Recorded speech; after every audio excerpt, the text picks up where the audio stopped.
Good morning दोस्तों। जय सिया राम। आज मैं आप लोगों से कुछ ऐसी बात करने वाला हूँ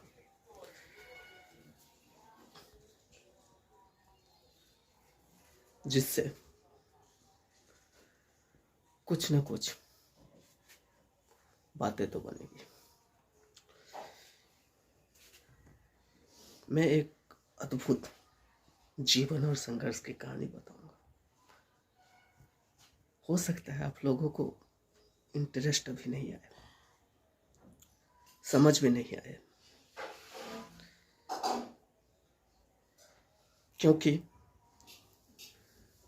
ये कोई आर्टिस्ट, कोई सुपरस्टार या कोई बड़े आदमी की कहानी नहीं है।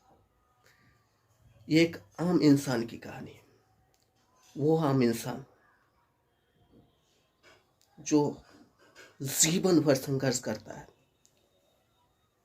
और असफलता मिलती है, लेकिन किसी ने कहा है कि हमें सफल लोगों की कहानी से ज्यादा सीखने को नहीं मिलता है, असफल लोगों की कहानी सुनने से बहुत कुछ सीखने को मिलता है।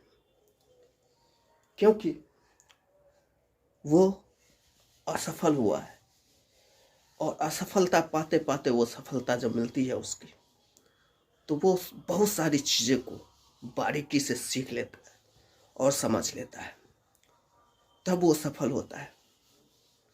इसलिए हमें जितना इंटरेस्ट सक्सेसफुल सफल लोगों की कहानी सुनने में रहता है, उतना असफल लोगों की कहानी सुनने में नहीं होता है। लेकिन अगर हम असफल लोगों की भी कहानी सुने तो हमारी जिंदगी में और ज्यादा परिवर्तन आ सकता है।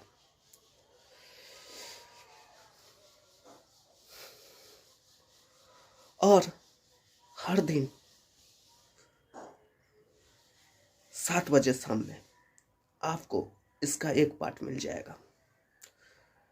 लगभग 60 दिन का पार्ट्स होगा। हम दावे के साथ कह सकते हैं कि अगर आप हर पार्ट्स को गौर से सुनेंगे तो आपको अपने जिंदगी में बहुत सारी ऐसी गलतियां हैं जिसको करने से आप बच सकते हैं और अपने जीवन को बचा सकते हैं। इसलिए उस कहानी को अभी भले ही आपको अच्छा ना लगे, लेकिन बहुत कुछ सीखने को मिलेगा, बहुत कुछ समझने को मिलेगा, बहुत कुछ समझ सकते हैं, सीख सकते हैं। और हर दिन लास्ट में मैं आप लोगों को उस कहानी से क्या गलती हुआ है, क्या सीखना चाहिए, वो चीज भी बताने की कोशिश करूंगा। और आप अपने जीवन में उस गलती को नहीं दोहराएंगे और ना ही करेंगे। दोहराने की बात तो दूर है, आप करेंगे भी नहीं, क्योंकि आपको उस गलती के बारे में जानकारी हो जाएगी, उस गलती को आप समझ जाएंगे। इसलिए मैं आप लोगों के साथ अपनी कहानी शेयर करना चाहता हूं, जो कोई कहानी नहीं है, एक जीवनी है। जीवन और संघर्ष, स्ट्रगल क्या होती है, कैसे झेलता है लोग, कैसे समझता है, और फिर भी हिम्मत नहीं हारता है, चलते रहता है, क्योंकि उसे सफल होना है, उसे सक्सेस होना है। कोई ना कोई रास्ता तो जरूर मिलेगी, वो रास्ता ढूंढना खत्म नहीं करता है। तो बहुत सारी बातें हो गई। अब मैं शुरुआत करने जा रहा हूं कहानी की। एक छोटा सा गांव जो बिहार में है, वहां एक प्राइवेट टीचर जो कि घर घर जा करके ट्यूशन किया करते थे, उनके 3 बेटे थे, बेटियां नहीं थी। ये भी दुख की बात है, क्योंकि मुझे बाद में समझ में आया। मैं बताऊंगा आपको जब आप बने रहेंगे तो, क्योंकि लोग बेटे के लिए बहुत परेशान होते हैं, लेकिन जीवन में बेटे से लाख गुना बढ़ के बेटियां होती है। इस चीज को मैंने समझा और अनुभव किया, वो भी मैं बताऊंगा। आप सिर्फ और सिर्फ मेरे साथ बने रहिएगा तो समझ जाइएगा कि बेटियां कितनी मायने रखती है, बेटे कितना मायने रखता है, हर चीज की अनुभव। 3 बेटे थे, वो किसी तरीके से अपने गुजारा करते थे। 5-7 घरों में जाते थे, 1000-2000 रुपये कमाते थे, किसी तरीके से अपनी गुजारा करके अपने बेटे को, लेकिन पढ़ाना लिखाना नहीं छोड़े, बेटे को पढ़ाना लिखाना कंटिन्यूअस रखे।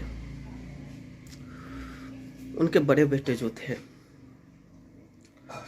वो गांव के कुछ लोगों के संगत में आकर के उनकी आदत थोड़ी सी बिगड़ गई,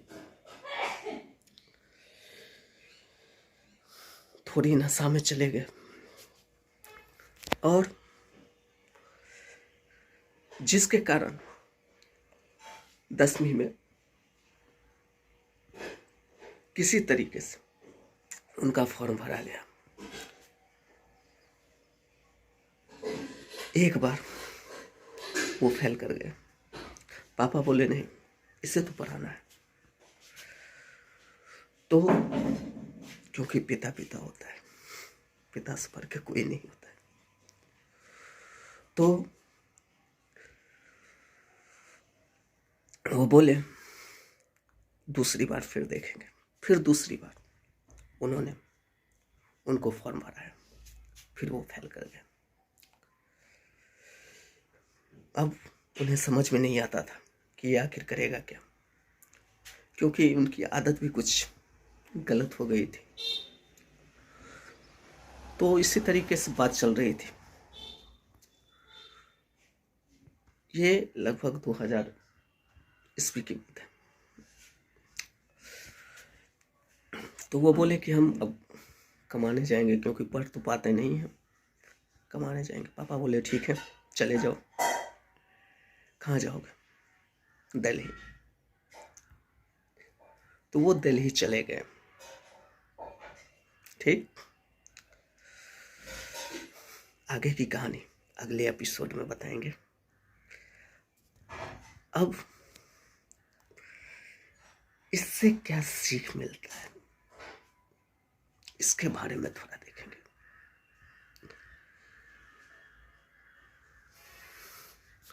सब लोगों के पिता जो होते हैं ना, बेटे कितने भी नालायक क्यों ना हो, वो उन्हें कभी भी अच्छे ढंग से पढ़ाना लिखाना और अच्छे इंसान बनाना चाहते हैं। लेकिन जब वही बड़े हो जाते हैं ना, तो पिता पे दोष देते हैं कि पिता हमारा कुछ नहीं किया हम लोगों के लिए। लेकिन जो किए उसमें तुम खरा नहीं उतरा ना। पिता तो पिता होता है, पिता की जितनी औकात होती है ना, उससे बढ़ के वो अपने बच्चों के लिए करते हैं। लेकिन वही बच्चे बड़े जब होते हैं ना, तो पिता को गाली देते हैं। तो इसलिए ऐसा गलती कभी नहीं करे, क्योंकि आपके पिता जो है ना, वो अपनी औकात से बढ़ के आपके लिए किए। Thank you.